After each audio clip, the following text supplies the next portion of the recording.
Hello दोस्तों। तो आज हम लोग अनौपचारिक के अभिकरण पढ़ने वाले हैं कि अनौपचारिक शिक्षा के अभिकरण कौन कौन से हैं। Agency of informal education means कि हम लोग अनौपचारिक शिक्षा कहाँ कहाँ से ग्रहण कर सकते हैं। तो सबसे पहला आता है अनौपचारिक शिक्षा का ग्रहण करने के लिए जो स्थान होता है, जिसके ऊपर उत्तरदायित्व होता है, जिनसे हम ग्रहण करते हैं, वो है परिवार। परिवार से सबसे पहला हम लोग अनौपचारिक शिक्षा लेते हैं। कह सकते हैं कि परिवार से हम लोग शिक्षा ग्रहण तो कर रहे हैं, परंतु अनौपचारिक है। परिवार से जो शिक्षा ली जाती है उसका कोई सर्टिफिकेट प्रदान नहीं करता है, परंतु प्रभावकारी होता है और लाभकारी भी होता है। ऐसा नहीं है कि प्रभाव नहीं करता, लाभ नहीं करता। बहुत से ऐसे परिवार हैं जो अपने बच्चों को शिक्षा नहीं दे पाते हैं। बाल्यावस्था में उनके बच्चे जो हैं, और जो ऐसे परिवार हैं जो अपने बाल्यावस्था में ही शिक्षा ग्रहण करना चाहते हैं और प्रदान करना शुरू कर देते हैं, तो दोनों में क्या होता है कि दोनों के बालक में एक विशेष तरह का मस्तिष्क का विकास होता है दोस्तों। समाज पर उसका अलग प्रभाव पड़ता है। तो हम लोग कह सकते हैं कि जो परिवार है वो हमारा प्राथमिक विद्यालय है। परिवार क्या होता है? प्राथमिक विद्यालय है, जो अपने बाल्यावस्था में अपने बच्चों को शिक्षा प्रदान करता है। दूसरा दोस्तों, समुदाय। परिवार के बाद बालक की शिक्षा द्वितीय सीढ़ी समुदाय होती है। बालक समुदाय के संपर्क में आकर उनके बातों को सीखता है। शिक्षा के साधन के रूप में समुदाय विद्यालय की स्थापना करता है और वह शिक्षा के उद्देश्यों को का निर्धारण करता है। समुदाय, यदि आपसे कोई बोले कि विद्यालय, तो विद्यालय क्या हो गया? यहां पे समुदाय हो गया। समुदाय जिसे बच्चा छोटा होता है 3-4 साल का, उसके बाद जब बाहर वो खेलने जाता है तो कुछ ना कुछ वो देखता है, किसी ना किसी के संपर्क में आता है। आपने एक मूवी देखी होगी कभी, अगर नहीं देखा हो तो आपने देखिएगा। एक है कि आई एम कलाम। तो उसमें एक होता है राजा का बेटा। क्या होता है? राजा का बेटा। तो राजा का बेटा अपने दीदी के साथ खेलने जाता है, परंतु दीदी कहती जाओ अपने बराबर के लोगों के साथ खेलो। तो वो एक चाय वाले के जो सर्वेंट होता है, छोटू जिसे कहते हैं, उससे वो दोस्ती करता है और उसके साथ खेलने लगता है। तो किसी दिन राजा को पता चलता है कि मेरा बेटा एक चाय वाले से दोस्ती कर लिया। तो बड़ी कष्ट होती है उसे। और वो लड़का जो चाय वाला होता है, उसको बहुत प्रताड़ित किया जाता है। किसके द्वारा? राजा के द्वारा। तो अंतोगत्वा वह दूर चला जाता है। मीन्स कि दोनों की दोस्ती टूट जाती है और अंत में दोनों एक हो भी जाते हैं। आप मूवी देखिएगा तो मजा आएगा। तो कहने का मतलब है कि समुदाय जो है अनौपचारिक शिक्षा के लिए एक महत्वपूर्ण रोल प्ले करता है बाल्यावस्था के मानसिक विकास के लिए और अनौपचारिक शिक्षा प्रदान करने के लिए दोस्तों। नेक्स्ट आता है राज्य। राज्य शिक्षा का अनौपचारिक साधन है। शिक्षा का समुचित प्रबंध करना राज्य का प्रमुख कर्तव्य है, क्योंकि शिक्षा द्वारा ही एक अच्छे राज्य का निर्माण किया जा सकता है। समझ रहे हैं? शिक्षा के द्वारा ही एक अच्छे राज्य का निर्माण हो सकता है दोस्तों।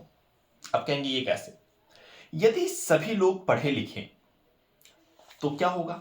डॉक्टर्स, इंजीनियर्स बन जाएंगे, वेल एजुकेटेड होंगे, ट्रैफिक रूल को नहीं तोड़ेंगे। जो अनपढ़ होते हैं ना, और जो गंवार होते हैं, वही आपस में लड़ते हैं और उनके पास शिक्षा की कमी होती है। एक विद्यालय में जाकर के शिक्षा प्रदान करके, औपचारिक शिक्षा ग्रहण करके एक सर्टिफिकेट ले लेना ही एक एजुकेटेड पर्सन नहीं होता है दोस्तों। कोई ट्रैफिक रूल नहीं फॉलो कर रहा है, ट्रैफिक रूल तोड़ते हुए जा रहा है ना, तो एक अच्छे राज्य का निर्माण नहीं हो सकता। अब ऐसे समझिए कि अगर मान लीजिए कोई ट्रेन जा रही है और ट्रेन में कोई पत्थर मार रहा है, वंदे भारत में कोई पत्थर मार दे रहा है, उसका शीशा तोड़ दे रहा है, तो वो कहीं ना कहीं राज्य का नुकसान हो रहा है। यदि वेल एजुकेटेड होते, पढ़े लिखे होते, तो ये काम करते क्या? नहीं करते दोस्तों, कभी नहीं करते। वो जानते हैं कि इससे मेरा ही नुकसान हो रहा है। तो राज्य का दायित्व तो बनता है कि शिक्षा को एक सुचारू ढंग से चलाया जाए, ताकि जो आने वाली पीढ़ी है उन्हें सही और गुणवत्तापरक शिक्षा प्रदान की जा सके। नेक्स्ट आता है धर्म। धर्म, धार्मिक संस्थाएं एवं विभिन्न धर्म भी हमारी शिक्षा को प्रभावित करते हैं। ये शिक्षा के प्रचार प्रसार में महत्वपूर्ण भूमिका निर्वाह करते हैं। धर्म के माध्यम से ही बालकों में नैतिक मूल्य का विकास किया जा सकता है। अब देखिए, धर्म के माध्यम से नैतिक विकास कैसे होता है। आप यूं समझें, यदि कोई बालक है, उससे बोल दीजिए कि 4 रसगुल्ले हैं फ्रिज में, आपको खाना नहीं है, वो सोचेगा कभी तो कभी खाएंगे भाई, आप थोड़ा साइड हो लो, 1 रसगुल्ले मुंह में डाल देगा। यदि वही बालक व्रत है या रोजा रखा हुआ है तो क्या करेगा, वो सोचेगा ऊपर वाला देख रहा है, उसे किसी ने बताया है कि ऊपर कोई भगवान बैठा हुआ है जो आपके ऊपर निगरानी करता है, तो वो डरेगा। मीन्स कि यहां क्या आड़े आ रहा है, धर्म। धर्म की जो विशेषताएं हैं उसके अनुसार वो बच्चा पालन कर रहा है, समझ रहे होंगे आप। नेक्स्ट आता है पुस्तकालय एवं वाचनालय। पुस्तकालय एवं वाचनालय अनौपचारिक शिक्षा का प्रमुख साधन है। ये संचित ज्ञान के भंडार के रूप में महत्वपूर्ण भूमिका अदा करते हैं। इनमें उपलब्ध पुस्तकों को के माध्यम से मनुष्य अथाह ज्ञान को ग्रहण कर सकता है। इनमें उपलब्ध पुस्तकों की पत्रिकाओं, उपन्यासों आदि का अध्ययन करके अपना शारीरिक, मानसिक, आध्यात्मिक विकास हेतु ज्ञान प्राप्त कर सकता है।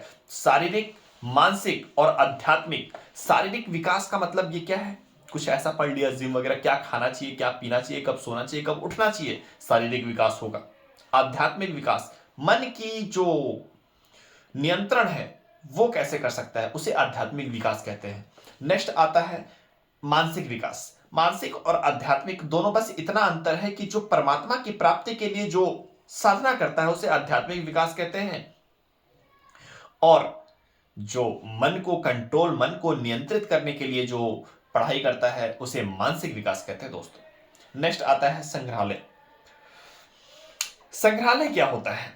संग्रहालय शिक्षा के अंतर्गत अधिगम उतना ही अधिक स्थायी एवं स्पष्ट होता है जितना अधिक इंद्रियों का प्रयोग उस अधिगम को प्राप्त करने में किया जाता है। कहने का तात्पर्य यह है कि आप जितनी संवेदना से आप उस चीज को देखेंगे, निहारेंगे, सोचेंगे, उतनी ही संवेदनाएं के साथ आप उसके बारे में ग्रहण कर सकेंगे, शिक्षा ले सकेंगे। नाटक, बालक की सृजनात्मक शक्तियों के विकास के लिए नाटक एक उपयुक्त अभिकरण है। कि उसकी क्रिएटिविटी क्या है, क्रिएटिविटी को हिंदी में कहते हैं सृजनात्मक, कि वो कितना क्रिएटिव तरीके से कुछ रोल प्ले कर सकता है, उसे हम लोग नाटक प्ले के माध्यम से। Scouting and guides. Scouting and guiding क्या होता है दोस्तों? शिक्षा का प्रमुख उद्देश्य छात्र एवं छात्राओं को सामाजिक एवं नैतिक विकास करना। सामाजिक एवं नैतिक विकास करना शिक्षा का प्रमुख उद्देश्य होता है। मानसिक विकास भी होना चाहिए, आर्थिक विकास भी होना चाहिए, आध्यात्मिक विकास भी होना चाहिए, लेकिन प्रमुख उद्देश्य जो है वो नैतिक विकास होना चाहिए। अगर नैतिकता उसमें आ गई तो सामाजिक, आर्थिक और सांस्कृतिक, धार्मिक और अन्य विकास भी संभव है दोस्तों। प्रकृति के संपर्क में आने से बालकों में शारीरिक, सामाजिक एवं नैतिक विकास स्वतः ही होता रहता है। प्रकृति के संपर्क में आने से बालकों में शारीरिक, सामाजिक एवं नैतिक विकास स्वतः होता रहता है। स्काउटिंग एवं गाइडिंग के माध्यम से बालक खेल खेल में ही विशिष्ट नागरिक बनने की दिशा में अग्रसर हो जाते हैं। इन संगठनों को भी शिक्षा का अभिकरण के रूप में एक अभिन्न अंग माना जाता है दोस्तों।